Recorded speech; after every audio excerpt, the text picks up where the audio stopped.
सभी लोग वीडियो को लाइक कर लें, चैनल पर नए हैं तो चैनल को सब्सक्राइब कर लें और स्टार्ट करते हैं आज का ये वीडियो। फर्स्ट क्वेश्चन है यहाँ पर, प्रकाश छोटे छोटे कणों से मिलकर बना है जिसे कहते हैं, यह बताना है। 4 विकल्प हैं आपके सामने, सभी लोग यहाँ पर आंसर बताएंगे। क्या है इसका राइट आंसर, सभी लोग बताएंगे। यहाँ पर आपके सामने 4 विकल्प है। प्रकाश छोटे छोटे कणों से मिलकर बना है जिसे कहते हैं परमाणु, न्यूट्रॉन या पोजिट्रॉन या फोटोन। तो आपका यहाँ पर जो राइट आंसर होगा वह है आपका विकल्प नंबर डी, आपका यहाँ पर राइट आंसर है। डी आपका यहाँ पर सही आंसर होगा। विकल्प नंबर डी जिन्होंने बताया है फोटोन, उनका सही आंसर यहाँ पर होगा। तो यहाँ पर अगला क्वेश्चन है, प्रकाश तरंग किस प्रकार की तरंग है यह बताना है। 4 विकल्प है, विशाल जी, एस कुमारी धाकड़ जी, सभी लोग बताएंगे यहाँ पर, पवन जी, आदर्श जी, सुमन जी, सभी लोग बताएंगे क्या है इसका राइट आंसर। बिमला जी, बहुत ही महत्वपूर्ण क्वेश्चन है, सामान्य विज्ञान के किसी ना किसी एग्जाम में जरूर पूछे गए हैं। और इसका जो राइट आंसर है क्या है कि प्रकाश तरंग किस प्रकार की तरंग है, तो यह बताना है। क्वेश्चन नंबर 2 है। तो आपका यहाँ पर जो राइट आंसर है वह है क्या है, वह है आपका विकल्प नंबर 1 यहाँ पर राइट आंसर होगा। अनुप्रस्थ तरंग जो है आपका यहाँ पर राइट आंसर है, विकल्प नंबर 1 आपका यहाँ पर सही आंसर होगा आदर्श जी। अगला क्वेश्चन है यहाँ पर, देखिए प्रकाश का तरंग सिद्धांत किसके द्वारा प्रस्तावित किया गया था। न्यूटन के द्वारा या हाइगेंस के द्वारा, प्लैंक के द्वारा, फैराडे के द्वारा। 4 विकल्प हैं आपके सामने, सभी लोग बताएंगे। क्वेश्चन नंबर 3 है यहाँ पर, क्या है इसका राइट आंसर क्वेश्चन नंबर 3 का, सभी लोग बताएंगे, सभी लोग बताएं। क्वेश्चन नंबर 3 है, प्रकाश का तरंग जो सिद्धांत है किसके द्वारा प्रस्तावित किया गया था। तो क्वेश्चन नंबर 3 है और इसका जो राइट आंसर है आपका वह है विकल्प नंबर कौन सा है यहाँ पर राइट आंसर, विकल्प नंबर आपका यहाँ पर बी होगा राइट आंसर, हाइगेंस के द्वारा। हाँ, विकल्प नंबर बी जिन्होंने बताया उनका राइट आंसर है हाइगेंस के द्वारा, याद रखना है। देखिए न्यूटन के समकालीन जर्मन विद्वान हाइगेंस ने सन 1678 ईस्वी में प्रकाश का तरंग सिद्धांत का प्रतिपादन किया था। कब किया था, 1678 में, 1678 ईस्वी में। अगला क्वेश्चन है, देखिए कि निम्नलिखित में से कौन सी प्रघटना यह निर्णय लेने में सहायक होती है कि प्रकाश एक अनुप्रस्थ तरंग है, यह बताना है। तो व्यतिकरण या विवर्तन, ध्रुवीकरण, अपवर्तन। तो 4 विकल्प हैं, क्वेश्चन नंबर 4 है आपका और सभी लोग यहाँ पर राइट आंसर बताएंगे। बहुत ही महत्वपूर्ण क्वेश्चन है, बताइए तो इसका राइट आंसर क्या है। माखन जी, पारो जी, सभी लोग बताएंगे निम्नलिखित में से कौन सी प्रघटना यह निर्णय लेने में सहायक होती है कि प्रकाश एक अनुप्रस्थ तरंग है। और आपका यहाँ पर जो राइट आंसर होगा वह है क्या है, सभी लोग बताएं। और इसका जो राइट आंसर है वह है आपका विकल्प नंबर सी, सी आपका यहाँ पर राइट आंसर होगा, ध्रुवीकरण। बिल्कुल सही, सी जिन्होंने बताया उनका राइट आंसर है ध्रुवीकरण। ध्रुवीकरण जो है यहाँ पर राइट आंसर होगा। देखिए ध्रुवीय विद्युत चुंबकीय तरंगों के एक अस्पष्ट या मिश्रित ध्रुवीकरण वाले किरण पुंज को एक सुस्पष्ट किरण पुंज में परिवर्तित करने वाली युक्ति है। अगला क्वेश्चन है यहाँ पर, प्रकाश के विद्युत चुंबकीय स्वरूप की खोज किसने की। मोस्ट इंपोर्टेंट क्वेश्चन है, पीडीएफ आपके लिए हम टेलीग्राम ग्रुप में उपलब्ध कर देंगे। तो सभी लोग जो है पीडीएफ वहां से आप डाउनलोड कर सकते हैं टेलीग्राम ग्रुप से। वहीं पर आपके लिए लिंक डिस्क्रिप्शन जो है, लिंक डिस्क्रिप्शन में दी है जो टेलीग्राम ग्रुप है और उसकी लिंक है, तो वहां से आप सभी लोग जुड़ जाएं। और इसका राइट आंसर क्या है, प्रकाश के विद्युत चुंबकीय स्वरूप की खोज किसने की, तो आपका राइट आंसर है विकल्प नंबर सी, आपका यहाँ पर सही आंसर है मैक्सवेल। मैक्सवेल आपका यहाँ पर राइट आंसर होगा, मैक्सवेल, याद रखना है। और यहाँ पर देखिए अगला क्वेश्चन है, किसने सर्वप्रथम यह दिखलाया कि प्रकाश तरंगों का विवर्तन होता है। बहुत ही महत्वपूर्ण क्वेश्चन है, सभी लोग बताएंगे तो इसका राइट आंसर क्या है, सभी लोग बताएं। बहुत ही महत्वपूर्ण क्वेश्चन है तो सभी लोग बताएंगे कि किसने सर्वप्रथम यह दिखलाया कि प्रकाश तरंगों का विवर्तन होता है। तो बहुत ही महत्वपूर्ण क्वेश्चन है और इसका जो राइट आंसर है सभी लोग बताएंगे। क्वेश्चन नंबर 6 है, बहुत ही महत्वपूर्ण क्वेश्चन है और इसका जो राइट आंसर है वह आपका ग्रिमाल्डी आपका यहाँ पर सही आंसर होगा। विकल्प नंबर 1 आपका यहाँ पर सही आंसर है, ग्रिमाल्डी। याद रखें, विकल्प नंबर 1 आपका यहाँ पर सही आंसर है, बिल्कुल सही। विकल्प नंबर 1 जिन्होंने बताया उनका राइट आंसर है। अगला क्वेश्चन है, प्रकाश विद्युत प्रभाव का प्रतिपादन किया है। तो किसने किया है? 4 विकल्प हैं आपके सामने। क्वेश्चन नंबर 7 का यहाँ पर राइट आंसर सभी लोग बताएंगे। क्वेश्चन नंबर 7 है, हाँ तो बताएं क्वेश्चन नंबर 7 का राइट आंसर सोनू वर्मा जी, संध्या सेन जी, पवन कुशवाहा जी, सभी लोग बताएंगे। बहुत ही महत्वपूर्ण क्वेश्चन है, सभी लोग बताएं क्या है इसका राइट आंसर। कि प्रकाश विद्युत प्रभाव का प्रतिपादन किया, तो किसने किया यह बताना है। और क्वेश्चन नंबर 7 है और इसका जो राइट आंसर है वह है आपका विकल्प नंबर सी। सी आपका यहाँ पर राइट आंसर होगा। सी जिन्होंने बताया है उनका सही आंसर है, बिल्कुल सही। एच हर्टस आपका यहाँ पर सही आंसर है। जब कोई पदार्थ किसी विद्युत चुंबकीय विकिरण से ऊर्जा शोषित करने के बाद इलेक्ट्रॉन उत्सर्जित करता है तो उसे विद्युत प्रभाव कहते हैं। यह आपके लिए याद रखना है। इस क्रिया में जो इलेक्ट्रॉन निकलते हैं उन्हें प्रकाश इलेक्ट्रॉन कहते हैं। और 1887 में एच हर्टस जो है इन्होंने इसका यह प्रयोग किया। और अगला क्वेश्चन है यहाँ पर, निम्नलिखित में से कौन सी घटना प्रकाश और प्रकाश और ध्वनि दोनों में घटित नहीं होती है। तो यहाँ पर आपके लिए नहीं बताना है कौन सी वह घटना है जो प्रकाश और ध्वनि दोनों में घटित नहीं होती है, यह बताना है। क्वेश्चन नंबर 8 है आपका यहाँ पर, तो सभी लोग बताएंगे विवर्तन या ध्रुवण या परावर्तन अपवर्तन। तो 4 विकल्प हैं आपके सामने। क्वेश्चन नंबर 8 का यहाँ पर सभी लोग आंसर बताएंगे। क्वेश्चन नंबर 8, तो सभी लोग बताएं क्या है इसका राइट आंसर। धर्मवीर यादव जी, सभी लोग बताएंगे तो क्या है इसका राइट आंसर क्वेश्चन नंबर 8 का। तो 8 का आपका यहाँ पर जो राइट आंसर है ध्रुवण आपका यहाँ पर जो है राइट आंसर होगा। कि कौन सी घटना प्रकाश और ध्वनि दोनों में घटित नहीं होती है, ध्रुवण आपके यहाँ पर विकल्प नंबर बी जो है आपके यहाँ पर राइट आंसर होगा, बिल्कुल सही। बी आपके यहाँ पर नामनी कुशवाहा जी आपका राइट आंसर है। देखिए अगला क्वेश्चन है, किसी अवरोध की कोर से प्रकाश का मुड़ना क्या कहलाता है। क्वेश्चन नंबर 9 है आपके यहाँ पर, सभी लोग आंसर बताएंगे। किसी अवरोध की कोर से प्रकाश का मुड़ना क्या कहलाता है। तो सभी लोग बताएं, बहुत ही महत्वपूर्ण क्वेश्चन है। क्वेश्चन नंबर 9, विक्षेपण या विवर्तन, अपवर्तन या व्यतिकरण। तो इस प्रकार आपके सामने 4 विकल्प हैं। तो विशाल जी, संध्या सेन जी, एस कुमारी धाकड़ जी, दीपिका मलवी जी, तो सभी लोग बताएंगे यहाँ पर। बहुत ही महत्वपूर्ण क्वेश्चन है। क्वेश्चन नंबर 9, किसी अवरोध की कोर से प्रकाश का मुड़ना क्या कहलाता है। तो यह कहलाता है आपका, क्या कहलाता है, विवर्तन आपका यहाँ पर राइट आंसर होगा, विकल्प नंबर बी। हाँ, बी जिन्होंने बताया उनका राइट आंसर यहाँ पर होगा। जब प्रकाश और ध्वनि तरंगे किसी अवरोध से टकराती हैं तो वे अवरोध के किनारों पर मुड़ जाती हैं और अवरोधक की ज्योमिति छाया में प्रवेश कर जाती हैं। तरंगों के इस प्रकार मुड़ने की घटना को विवर्तन कहते हैं। यह आपके लिए याद रखना है कि विवर्तन जो है विवर्तन यहाँ पर किसको कहते हैं। तो इस प्रकार आपके लिए परिभाषा दी गई है। अगला क्वेश्चन है, क्या है निम्नलिखित में से कौन सा सिद्धांत प्रकाश के तरंग प्रकृति की पुष्टि करता है। तो कौन सा सिद्धांत पुष्टि करता है प्रकाश के तरंग प्रकृति की, तो यह बताना है। क्वेश्चन नंबर 10 है यहाँ पर, तो सभी लोग बताएंगे क्वेश्चन नंबर 10 का राइट आंसर। न्यूटन का कणिका सिद्धांत या व्यतिकरण का सिद्धांत या प्रकाश का विद्युत चुंबकीय तरंग सिद्धांत, इनमें से कोई नहीं। 4 विकल्प हैं आपके सामने और क्वेश्चन नंबर 10 है। तो सभी लोग यहाँ पर जल्दी से आंसर बताएं क्या है इसका राइट आंसर। क्वेश्चन नंबर 10 और 10 का आपका यहाँ पर जो राइट आंसर है आपका वह है विकल्प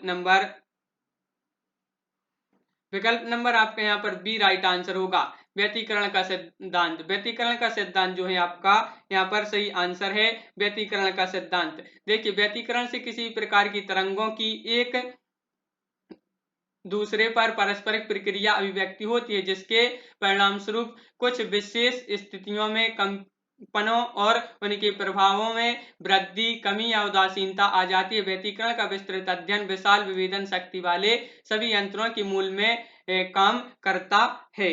अगला क्वेश्चन है यहाँ पर प्रकाश विकिरण की प्रकृति होती है। तो हाँ, तो क्या है इसका राइट आंसर? क्वेश्चन नंबर 11 का राइट आंसर सभी लोग बताएंगे। तो बताइए, क्वेश्चन नंबर 11 है आपका यहाँ पर कि प्रकाश विकिरण की प्रकृति होती है तरंग के समान, कण के समान, तरंग एवं कण दोनों के समान, तरंग एवं कण के जो है समान नहीं। तो यहाँ पर सभी लोग बताएंगे क्या है इसका राइट आंसर।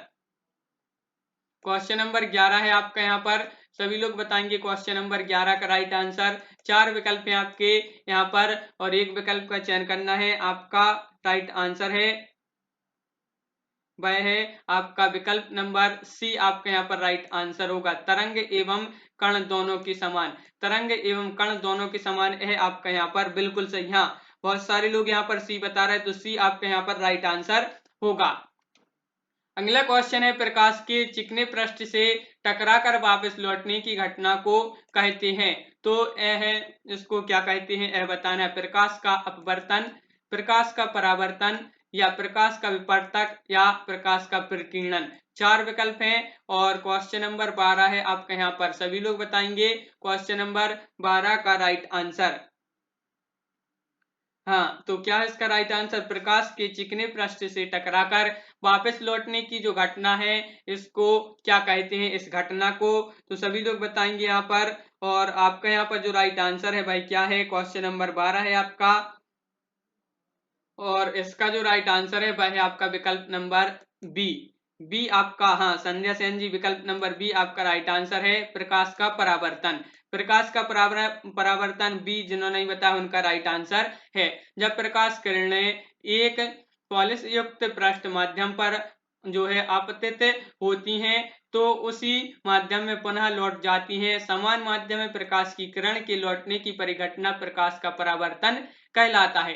कुछ संबंधित पदों की परिभाषाएं परावर्तक पृष्ठता वह सत्ता है जिससे प्रकाश परावर्तित होता है, वह परावर्तित पृष्ठ कहलाती है। आपके लिए याद रखना है। अगला क्वेश्चन है यहाँ पर, प्रकाश में ध्रुवण की घटना से यह सिद्ध होता है कि प्रकाश तरंगे हैं तीक्ष्ण, प्रगामी या अनुप्रस्थ तरंग या अनुदैर्ध्य। तो इस प्रकार आपके सामने 4 विकल्प हैं। क्वेश्चन नंबर 13 का सभी लोग यहाँ पर राइट आंसर बताएंगे। क्वेश्चन नंबर 13 है विशाल जी, माखन जी, सोनू जी, संध्या सेन जी, बिमला जी, नामनी कुशवाहा जी, सभी लोग बताएंगे क्वेश्चन नंबर 13 का राइट आंसर। प्रकाश में ध्रुवण की घटना से यह सिद्ध होता है कि प्रकाश तरंगे हैं।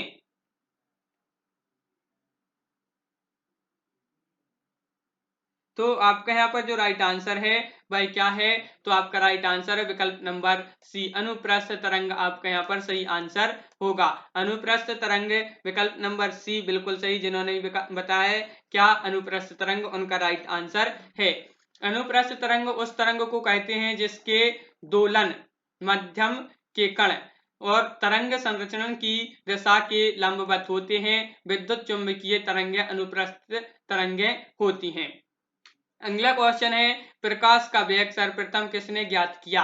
जो प्रकाश का वेग है यह सर्वप्रथम किसने ज्ञात किया यह बताना है। 4 विकल्प हैं आपके सामने, तो गैलीलियो या न्यूटन या रोमर या माइकलसन। तो इस प्रकार 4 विकल्प हैं। क्वेश्चन नंबर 14 का यहाँ पर राइट आंसर सभी लोग बताएंगे क्या है? क्वेश्चन नंबर 14 का राइट आंसर,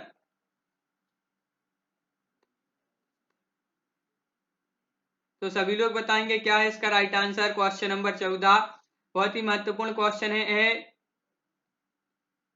तो आपका यहाँ पर जो राइट आंसर है वह है विकल्प नंबर सी, कविता जी सी, आपका यहाँ पर राइट आंसर है रोमर। रोमर आपका यहाँ पर सही आंसर होगा, विकल्प नंबर सी याद रखना है आपके लिए, विकल्प नंबर सी आपका राइट आंसर है। प्रकाश की चाल जो है एक भौतिक नियतांक है और यह आपके लिए याद रखना है। अगला क्वेश्चन है यहाँ पर, प्रकाश का वेग अधिकतम होता है तो हीरे में, पानी में, निर्वात में, हाइड्रोजन में। 4 विकल्प हैं। क्वेश्चन नंबर 15 है, तो बहुत ही महत्वपूर्ण क्वेश्चन है, सभी लोग बताएंगे क्वेश्चन नंबर 15 का राइट आंसर क्या है। क्वेश्चन नंबर 15 है यहाँ पर, प्रकाश का वेग अधिकतम होता है तो किस में होता है? हीरे में, पानी में, निर्वात में, हाइड्रोजन में। तो बताइए क्या है इसका राइट आंसर क्वेश्चन नंबर 15। और आपका यहाँ पर राइट आंसर है प्रकाश का वेग अधिकतम होता है तो यह होता है निर्वात में। निर्वात आपका यहाँ पर विकल्प नंबर सी राइट आंसर होगा। विकल्प नंबर सी, हाँ बिल्कुल सही। सी जिन्होंने बताया उनका राइट आंसर है। प्रकाश की चाल जो है एक भौतिक नियतांक है। निर्वात में इसका सटीक मान जो है इस प्रकार मीटर प्रति सेकंड है, जिसे 3 लाख किलोमीटर सेकंड कह दिया जाता है। तो इसको 3 लाख जो है करीब 3 लाख किलोमीटर सेकंड कह दिया जाता है। अगला क्वेश्चन है, माध्यम के तापमान में वृद्धि के साथ प्रकाश की गति बढ़ती है, घटती है, वैसी ही रहती है, सहसा गिर जाती है। 4 विकल्प हैं आपके सामने क्वेश्चन नंबर 16 का। सभी लोग राइट आंसर बताएंगे।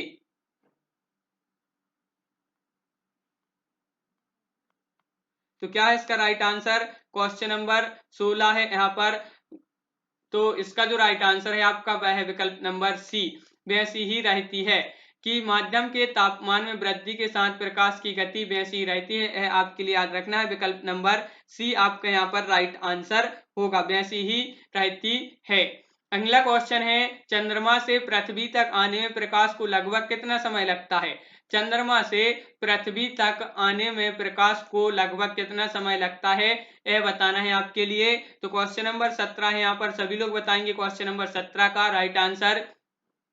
8 मिनट, 8 सेकंड, 1 सेकंड या 100 सेकंड। तो इस प्रकार आपके सामने 4 विकल्प हैं और आपका यहाँ पर जो राइट आंसर है वह है क्वेश्चन नंबर 17 का राइट आंसर क्या है यह बताना है। तो आपका यहाँ पर सही आंसर होगा क्या है? विकल्प नंबर 1 आपका यहाँ पर राइट आंसर होगा। विकल्प नंबर सी है यहाँ पर सही आंसर। क्या है? विकल्प नंबर सी, 1 सेकंड।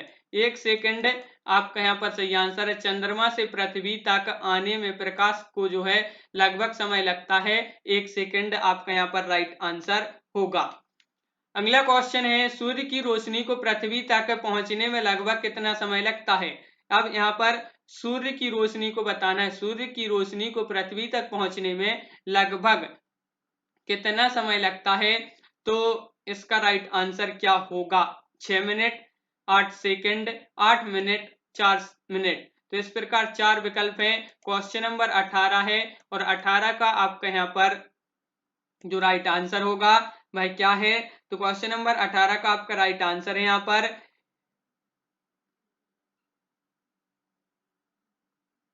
विकल्प नंबर आपका सी यहाँ पर सही आंसर होगा, 8 मिनट। 8 मिनट आपका यहाँ पर सही आंसर है। विकल्प नंबर सी, हाँ बिल्कुल सही। सी जिन्होंने बताया उनका राइट आंसर है आरती चौधरी जी। सूर्य की रोशनी को पृथ्वी तक पहुंचने में लगभग जो समय लगता है 8 मिनट, आपका यहाँ पर सही आंसर होगा।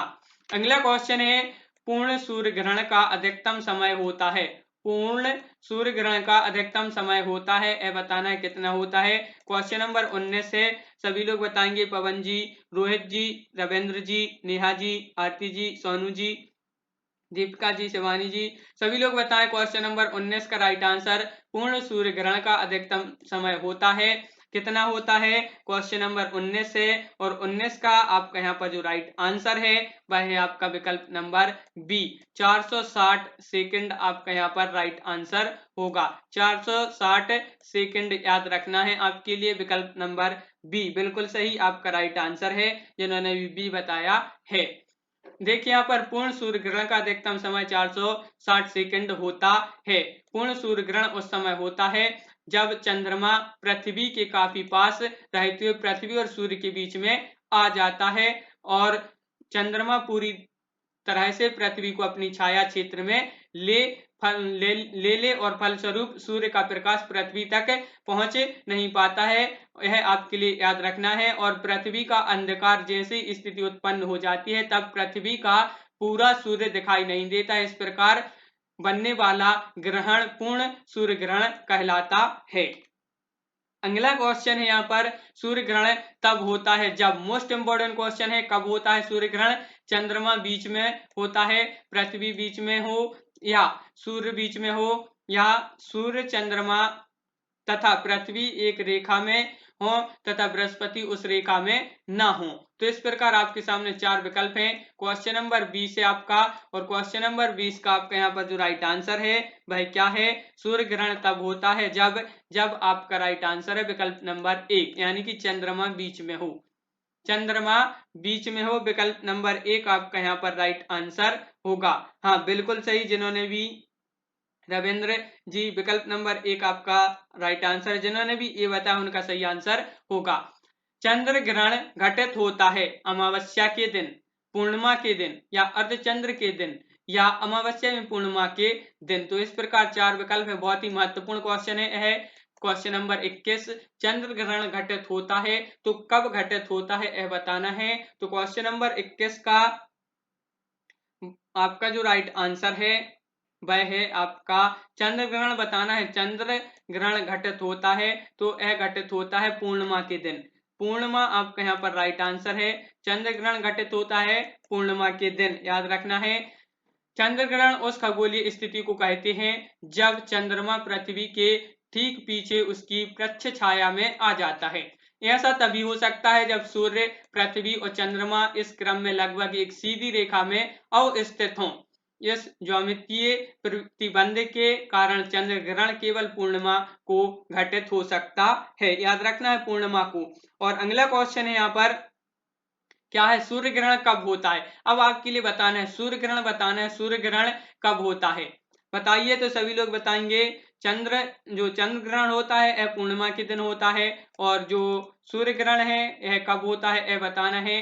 तो 4 विकल्प है, अमावस्या, पूर्णिमा के दिन, किसी भी दिन, या चतुर्थांश चंद्रमा के दिन। तो इस प्रकार आपके सामने 4 विकल्प हैं। और सूर्य ग्रहण जो है यह कब होता है, तो आपका अब यहाँ पर जो राइट आंसर होगा वह है अमावस्या। यहाँ पर आपका बिल्कुल सही है, जिन्होंने भी ये बताया उनका राइट आंसर है अमावस्या के दिन सूर्य ग्रहण होता है और चंद्र ग्रहण होता है पूर्णिमा के दिन। अगला क्वेश्चन है, एक कटा हुआ हीरा क्यों जगमगाता है यह बताना है। क्वेश्चन नंबर 23 है, और 23 का राइट आंसर सभी लोग यहाँ पर बताएंगे। तो बताइए क्या है क्वेश्चन नंबर 23 का राइट आंसर। प्रकाश जी, आरती जी, पवन जी, विमला जी, एस कुमारी धाकड़ जी, नेहा जी, सभी लोग बताएंगे। बहुत ही महत्वपूर्ण क्वेश्चन है, एक कटा हुआ हीरा क्यों जगमगाता है। तो आपका यहाँ पर जो राइट आंसर है क्वेश्चन नंबर 23 का वह है विकल्प नंबर सी, आपका यहाँ पर सही आंसर होगा, पूर्ण आंतरिक परावर्तन के कारण। पूर्ण आंतरिक परावर्तन के कारण यह आपका जो है विकल्प नंबर सी है राइट आंसर होगा। देखिए यहाँ पर पूर्ण आंतरिक परावर्तन के कारण जगमगाता हीरे में आने वाली किरण के लिए क्रांतिक कोण बहुत ही कम होता है। जब बाहर का प्रकाश किसी कटे हुए सिरे में प्रवेश होता है तो उसके भीतर विभिन्न तलों पर बार बार पूर्ण परावर्तित होता है। अगला क्वेश्चन है, पानी से भरे किसी बर्तन में पड़ा हुआ सिक्का किस कारण थोड़ा ऊपर उठा हुआ प्रतीत होता है। तो किसके कारण आपके लिए यह प्रतीत होता है। तो बताइए, सभी लोग बताएंगे।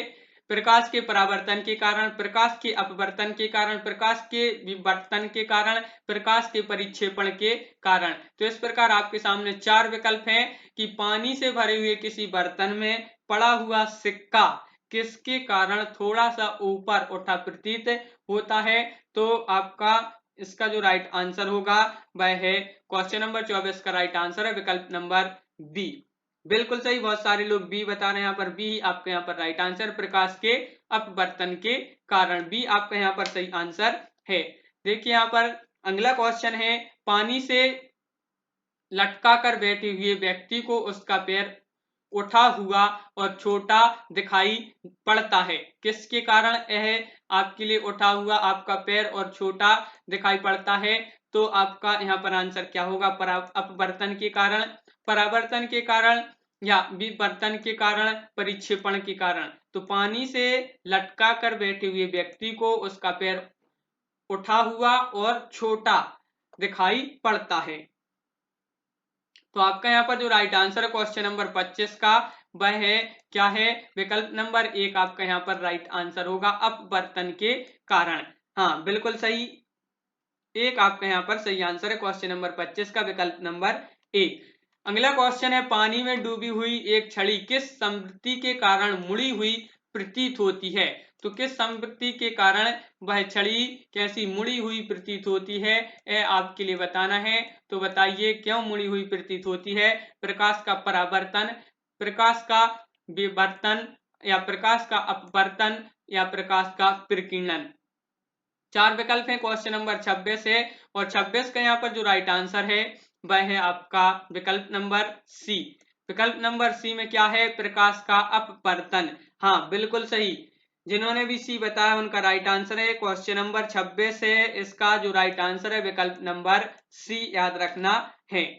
हाँ, एक माध्यम से दूसरे माध्यम में पहुंचने तरंग की गति की दिशा में परिवर्तन हो जाता है, जिसे अपवर्तन कहते हैं। प्रकाश जब एक माध्यम से दूसरे माध्यम में तिरछा होकर जाता है तो दूसरे माध्यम से इसका संचरण की दिशा परिवर्तित हो जाती है, यह अपवर्तन कहलाता है।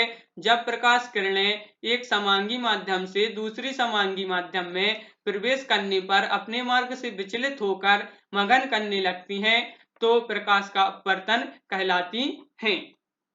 अगला क्वेश्चन है, जब प्रकाश की किरण विरल माध्यम से सघन माध्यम में जाती हैं तो वह क्या है? इसका राइट आंसर सीधी दिशा में चली जाती हैं, अभिलंब की ओर झुक जाती हैं, अभिलंब से दूर हटती हैं, या इनमें से कोई सा विकल्प जो है सही नहीं है। तो बताइए क्वेश्चन नंबर 27 का राइट आंसर। सभी लोग बताएंगे। सोनम जी, आरती जी, माखन जी, नेहा जी, रविंद्र जी, विशाल जी, सभी लोग बताएंगे। क्वेश्चन नंबर आपका यहाँ पर 27 है।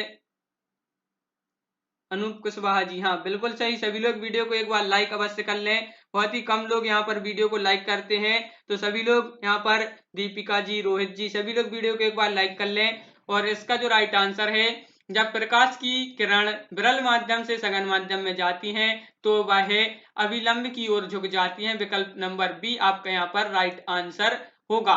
बी जिन्होंने नहीं बताया उनका राइट आंसर है। बहुत सही, बहुत सारे लोगों ने यहाँ पर बी बताया। बी आपका राइट आंसर होगा। अगला क्वेश्चन है, पूर्ण आंतरिक परावर्तन होता है जब प्रकाश होता है विरल माध्यम से सघन माध्यम की ओर और आपतन कोण क्रांतिक कोण से अधिक के साथ। सघन माध्यम को और आपतन कोण से अधिक के साथ, विरल माध्यम से सघन माध्यम की ओर, या सघन माध्यम से विरल माध्यम की ओर। 4 विकल्प हैं। क्वेश्चन नंबर 28 है आपका, और क्वेश्चन नंबर 28 का सभी लोग आंसर बताएंगे। पूर्ण आंतरिक परावर्तन होता है जब प्रकाश होता है। हाँ, तो इसका जो राइट आंसर है वह है आपका विकल्प नंबर बी, आपका यहाँ पर राइट आंसर होगा।